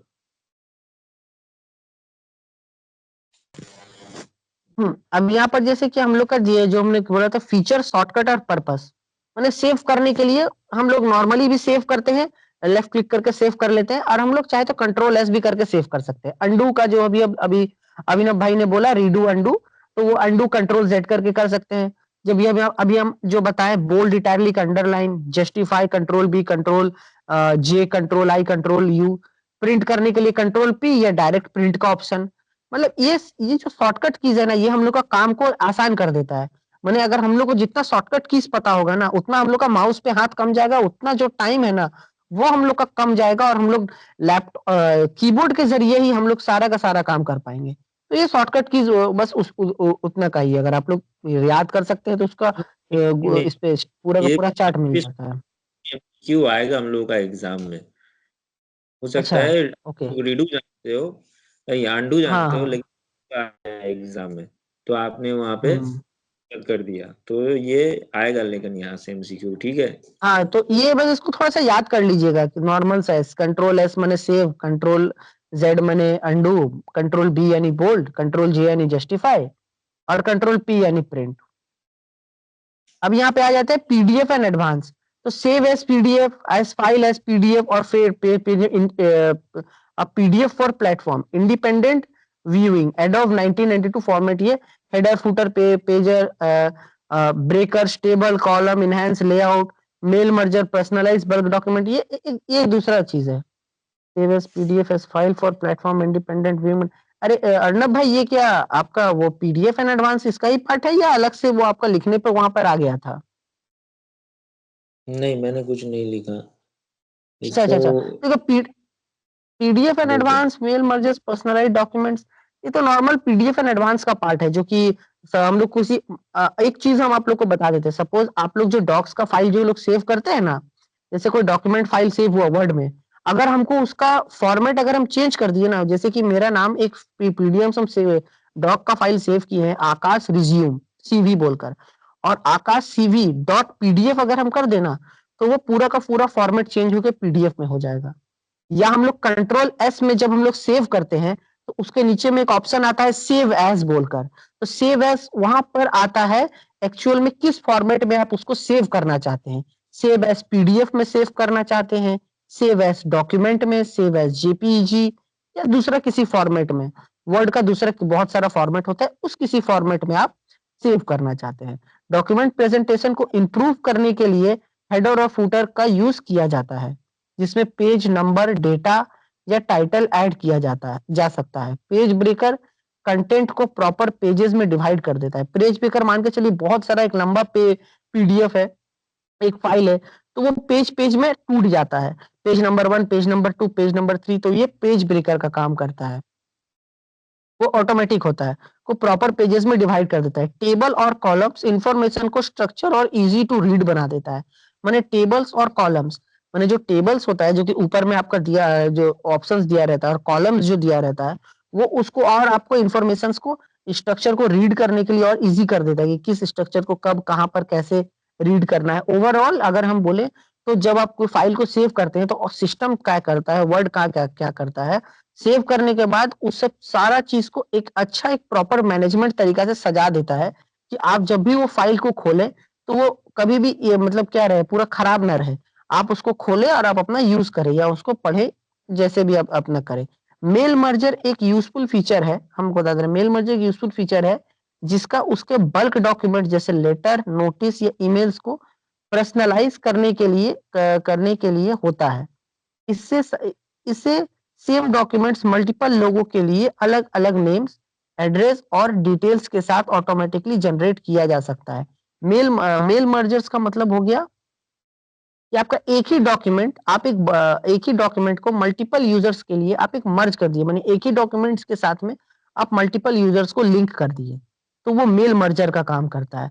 मतलब एक ही मान के चलिए हम एक टेबल चार्ट बनाए या एक पीडीएफ हम बनाए अपना एक फॉर्मेट में, हम उसके साथ में हम लोग का ग्रुप का सारा लोग को लिंक कर दिए, तो वो क्या होगा कि वो पीडीएफ हर किसी के लिए सेम टाइम पे हर किसी के लिए एक्सेसिबल हो जाएगा। हम 100 लोग को अलग अलग करके पीडीएफ भेजेंगे, उससे तो बढ़िया है कि हम एक ग्रुप में भेज दें व्हाट्सएप के भाषा में, और मेल मर्जर में हम उसी पीडीएफ से वो 100 लोगों को लिंक कर दें, तो वो क्या होगा, वो हर कोई का एक्सेसिबल हो जाएगा, तो वो मेल मर्जर का काम हो जाता है।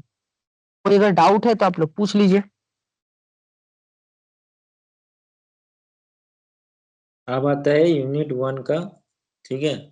इसके बाद हम लोग बंद कर देंगे, ये जल्दी जल्दी सबको ही आंसर देना, ठीक है। वो आंसर ही तो यहाँ पे आ गया है, आंसर आ गया है। ठीक है, कोई दिक्कत नहीं। अभी इसको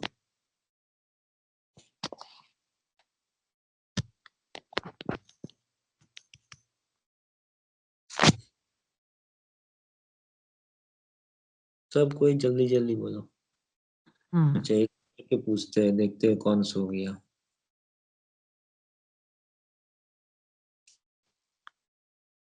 ये पहले सबको हैंड यहाँ पे डाउन करो पहले, हो सकता है हैंड रेज करके ही सो गए। डाउन करो। अच्छा अनुज भाई क्या सो गए क्या? अनुज भाई अनुज का कोई ये है, मेरे ख्याल से अर्पित या अनुज का कोई क्वेरी था। नहीं हाँ नहीं मुझे पूछना था, अनुज पेपर भाई हमारे मार्च एंड में फेब एंड के अंदर है? क्या क्या क्या? पेपर हमारे फेब के एंड में है ना, फरवरी के? एग्जाम फरवरी का लास्ट वीक में है, मार्च का फर्स्ट वीक तक चलेगा। कदम ओके। यहाँ पे कौन है सो गया? अच्छा अंकिता भी सो गई, बड़ी बहुत अच्छी है, बहुत अच्छे। हाँ, पता चल गया कौन कौन सो गया है, ठीक है। स्क्रीनशॉट ले लेते हैं। मोंटी पॉल भी सो गया, ठीक है। জেগে আছি, শোইনি তো। ও তো হ্যান্ড রেজ করে আছো কেন? হ্যান্ড রেজটা বন্ধ করো। अभी सबको হ্যান্ডটা রেজটা ডাউন করে দাও, তাহলে অসুবিধা হবে বুঝতে। बोल ले रहा हूँ अब सब देख लेंगे कौन कौन और, ठीक है। इसको पूछेंगे। अंकिता ठीक है, अंकिता जगी हुई है। हैंड सब हैंड रेज करो, सब हैंड रेज करो, देखते हैं 26 27 सब हैंड रेज करो अभी। एक जन, दो जन, तीन जन।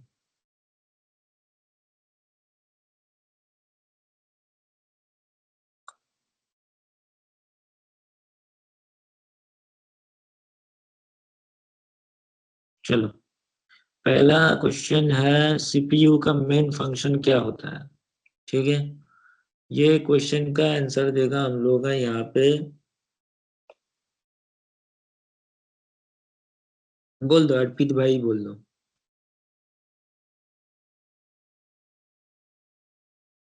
बोलो डेटा स्टोर अर्पित करना। भाई। डेटा स्टोर का सीपीयू काम है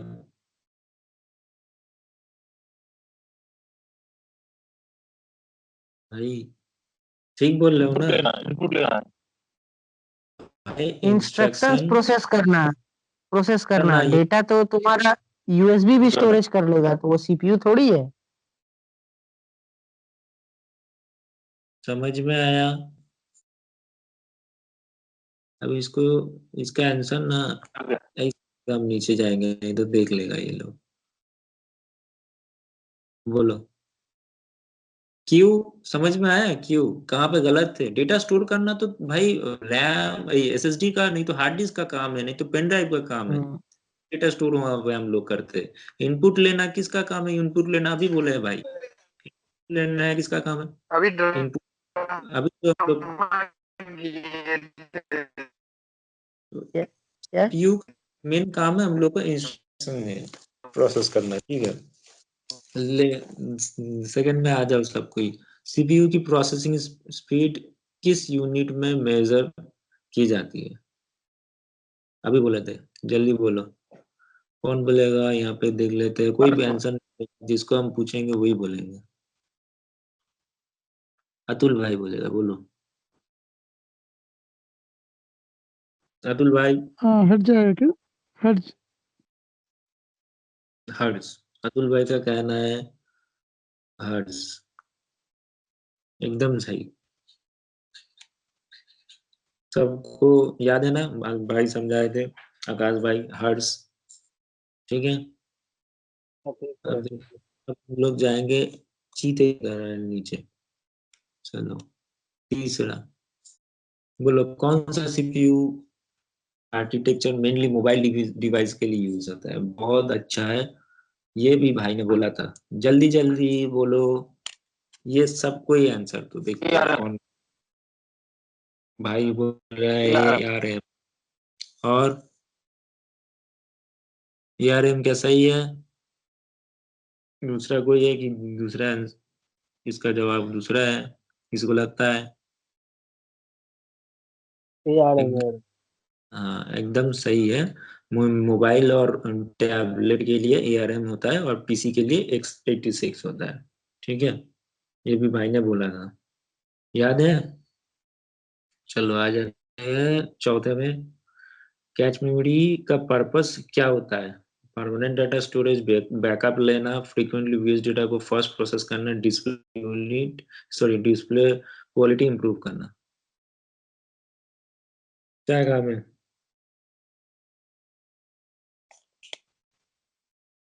मुझे लगता है कि ऑप्शन सी होगा।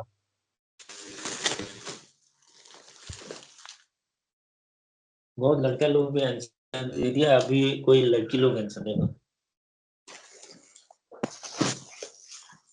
ग्रुप में भी आप लोग आंसर दे सकते हो, लड़की लोग अगर बात नहीं कर सकते कोई दिक्कत नहीं, ग्रुप में आंसर दे दो।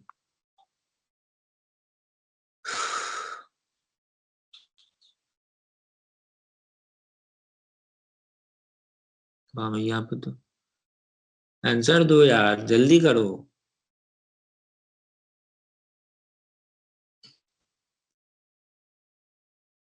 क्वेश्चन ही तो भूल गया ना, क्वेश्चन ये था।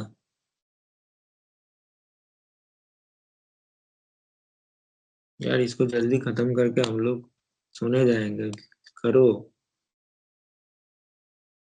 हम बोल देते हैं बी उसका अगर। नेट हाँ नहीं, बी नहीं था उसका। शायद कौन सा क्वेश्चन था उसका? कौन सा था क्वेश्चन, क्या था? नहीं बोलोगे तुम भाई, ये लोग कभी अच्छा तो ठीक है, पढ़। ठीक है। मेमोरी क्वेश्चन था। विक्रम बोल रहे सी।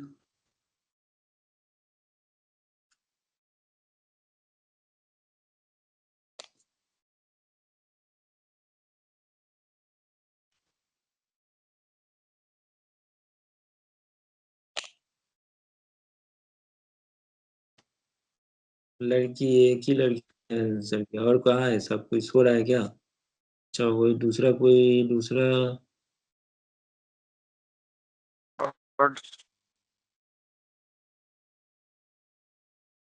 छोड़ दो। अरे हम आंसर बोल दो। आंसर है सी, फ्रिक्वेंटली यूज्ड डेटा को फास्ट एक्सेस करने। अगर आपका मोबाइल भी स्लो होता है तो हम लोग क्या करते हैं, उस ऐप सेटिंग में जाकर हम लोग कैच मेमोरी को क्लियर करते हैं। क्यों करते हैं? क्योंकि वो डेटा को थोड़ा सा फास्ट एक्सेस दिलाने के लिए। और कैश मेमोरी का ये भी काम है, जैसे आकाश भाई ने बोला था, आपने जो लास्ट कुछ काम किए थे उसको वो सेव करके रखता है। ठीक है, तो यहाँ पे जो 4 ऑप्शन है उसमें से ये है सी।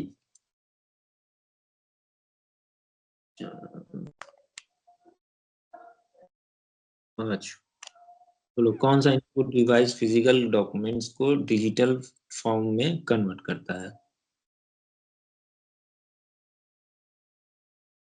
जल्दी जल्दी बोलो। ये थोड़ा ट्रिकी होगा। स्कैनर। ई एंड डी में option scanner. Scanner. Option C होगा। स्कैनर। स्कैनर होगा। अच्छा सी बोल रहे स्कैनर होगा, बाकी लोग? सी। सी, सब कोई सी? हाँ वो स्कैनर ही है।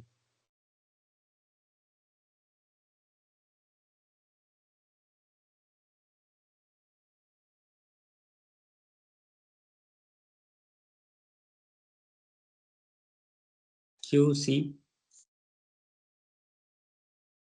स्कैनिंग करके वो पीडीएफ में कन्वर्ट कर देता है डॉक्यूमेंट, जो अपना मोबाइल हार्ड कॉपी को हार्ड सॉफ्ट कॉपी कॉपी को कन्वर्ट करता है।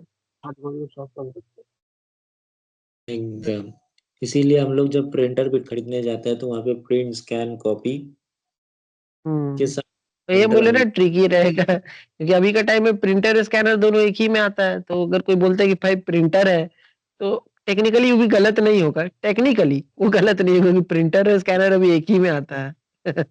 इसीलिए एक्चुअली वो प्रिंटर का एक फंक्शन होता है।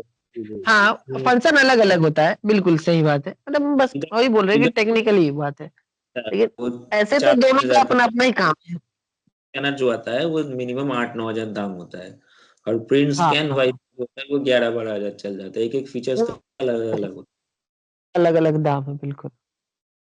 ठीक है, ये हो गया। फिर आते हैं हम लोग छठा में, यूएसबी का फुल फॉर्म क्या है? बोलो, यूनाइटेड सीरियल बस, तो ठीक है।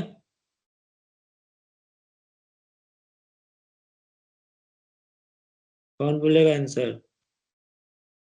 Option A universal serial B, bus. Universal serial bus. हाँ, B universal serial bus. Confirm एक बार कर लेते हैं भाई जो बोला है। और जो गया 6 यूनिवर्सल सीरियल बस, ठीक है। साथ में आते हैं हम लोग, कौन सा डिवाइस पोर्टेबल स्टोरेज के लिए कॉमनली यूज होता है? बोलो, ये भी ट्रिकी टाइप थोड़ा सा है। Option D pen drive. Pen drive. D pen drive. Pen drive, सब कोई बोल रहा है पेन ड्राइव। कंप्यूटर जी, pen drive, pen drive.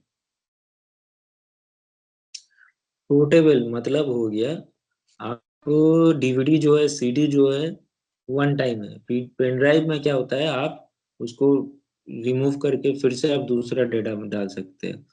Hard disk क्या होता है, वो इंटरनली डाला हुआ है, आप कहीं पर भी यूज, मतलब दूसरे जगह, ये पोर्टेबल नहीं होता है। तो पेन ड्राइव क्या है, इसमें आप सब कुछ कर सकते हैं। 8 नंबर में आ जाओ, कौन से प्रिंटर टाइप बल्क और फास्टिंग प्रिंटिंग के लिए सुटेबल होता है? बोलो। ये जो आईटी में है उनको ज्यादा नॉलेज होगा। ये लेजर प्रिंटर जो है बहुत बल्क में होता है, फास्ट प्रिंट होता है। इंकजेट जो है वो बहुत स्लो होता है, उसका कॉस्टिंग भी, जो कलर का कॉस्टिंग है वो ज्यादा हो जाता है। इंकजेट का पेन 3-4, सी। ये है, ये सी, मेरे हिसाब से ये सी लेजर प्रिंटर, ठीक है। इसका आंसर मैंने दे दिया, 9 में आ जाता है, 9।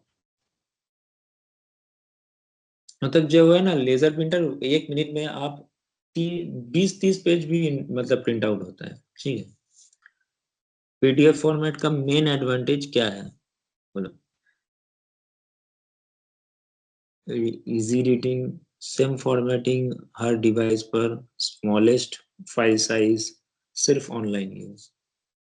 मेन एडवांटेज क्या होता है पीडीएफ का? मेन एडवांटेज इसका हम बता देते हैं अभिनव भाई, शायद इसका ये हो जाएगा। पीडीएफ फॉर्मेट का मेन एडवांटेज होता है सेम फॉर्मेटिंग हर डिवाइस पर, यानी कि हम लोग जिस डिवाइस पर भी पीडीएफ का फॉर्मेट को हम लोग खोलेंगे ना, एक ही तरीका का वो फॉर्मेट के साथ में वो आएगा। अपना खुद का एडिटिंग का जो फॉर्मेट होता है वो उसी फॉर्मेट के साथ में वो आएगा, चाहे हम लोग उसको जो भी ऑपरेटिंग सिस्टम पे खोले या जहां पर भी खोले, उसका फॉर्मेटिंग डिवाइस बिल्कुल सेम रहेगा।